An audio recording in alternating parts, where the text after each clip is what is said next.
मोदींच्या नेतृत्वात राज्यातील उद्योग गुजरातला पळून महाराष्ट्रावर अन्याय. कांजूरमार्ग येथील सभेत शरद पवारांची टीका. आताची सर्वात मोठी बातमी. पंतप्रधान नरेंद्र मोदी यांच्या नेतृत्वाखाली आणि आशीर्वादाने राज्यातील उद्योग गुजरातला पळवून नेऊन या राज्यावर अन्याय केला जात आहे, अशी टीका राष्ट्रवादी काँग्रेसचे अध्यक्ष शरद पवार यांनी ईशान्य मुंबई लोकसभा मतदारसंघातील राष्ट्रवादीचे उमेदवार संजना दिना पाटील यांच्या प्रचारार्थ कांजूरमार्ग येथे आयोजित प्रचार सभेत केली. यावेळी खासदार संजय राऊत, खासदार चंद्रकांत इंडोरे उपस्थित होते. शरद पवार म्हणाले, राज्यातील महायुती सरकारला सुजलाम महाराष्ट्रातील शेती उद्योग वाढवण्यासाठी तरुणांना अधिकाधिक रोजगार देण्याची काळजी नसून राज्यातील उद्योग गुजरातला कसे जातील याची चिंता अधिक असते. पंतप्रधान मोदी यांच्यावर टीकास्त्र टाकताना शरद पवार म्हणाले, मोदी हुकुमशाहीच्या दिशेने पावले टाकत आहेत. हे लोकशाहीवरील संकट असल्याने ते रोखावेच लागेल. लोकशाहीचे भवितव्य ठरणारी ही निवडणूक आहे. लोकशाहीने चालणाऱ्या जगभरातील देशांमध्ये भारताचे स्थान अव्वल आहे.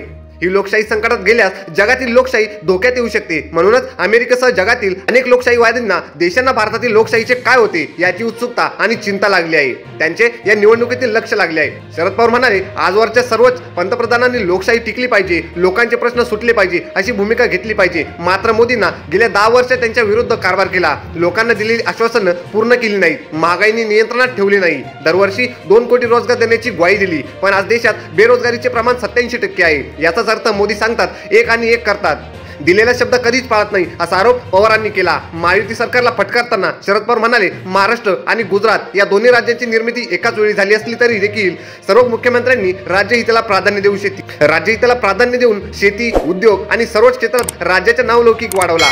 पण विद्यमान सरकारचे राज्याच्या हिताची जपणूक करण्याचे लक्ष नाही. राज्यातील उद्योग गुजरातला कसे जातील याचीच त्यांना अधिक काळजी आहे. अशाच नवीन आणि ताज्या बातम्या बघण्यासाठी आपल्या चॅनलला सबस्क्राईब करायला विसरू नका.